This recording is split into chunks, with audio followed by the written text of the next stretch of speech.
সদর উপজেলার সিলিমপুর ইউনিয়নের বরুহা তরুণ তেজ ক্লাবের উদ্যোগে ফুটবল খেলা অনুষ্ঠিত হয়েছে। উক্ত ফুটবল খেলায় প্রধান অতিথি হিসেবে উপস্থিত ছিলেন বিএনপি নেতা সুলতান সালাউদ্দিন টুকুর বড় ভাই, বিশিষ্ট ব্যবসায়ী আবুল কালাম আজাদ।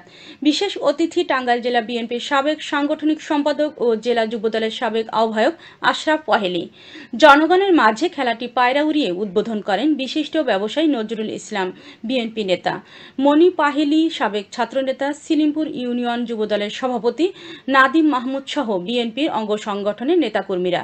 খেলায় অংশগ্রহণ করেন সখীপুর উপজেলা যুব সংঘ ও পাকুল্লা যুব সংঘ। খেলাটি তুমুল প্রতিযোগিতামূলক হওয়ায় ট্রাই বেকারের মাধ্যমে মীমাংসিত হয়। সখীপুর যুব সংঘকে পাকুল্লা যুব সংঘ পরাজিত করেন।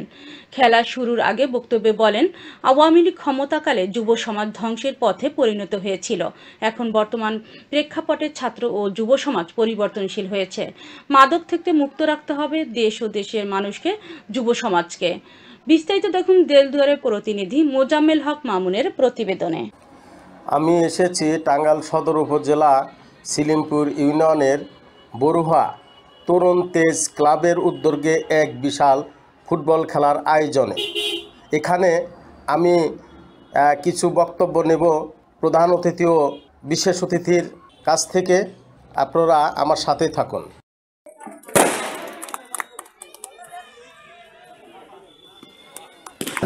ছেলেপেলেরা আজকে প্রায়ই দেখা যায় যে মাদকাসক্ত হয়েছে।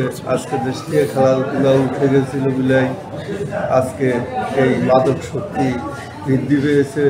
আজ খেলাধুলা না থাকলে মানুষ আনন্দ উপভোগ করতে পারে না।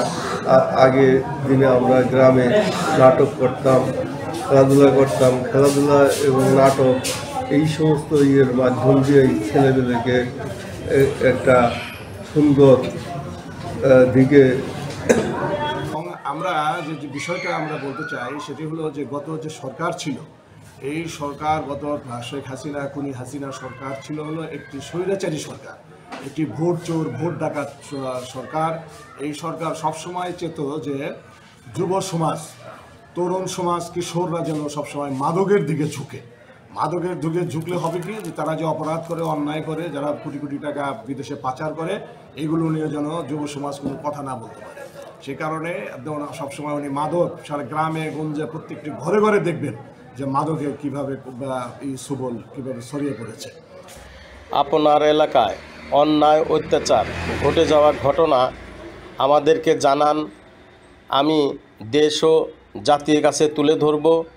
আমি মোজাম্মেল হক মামুন, দেলদুয়ার প্রতিনিধি, রূপসী বাংলা টিভি, টাঙ্গাইল।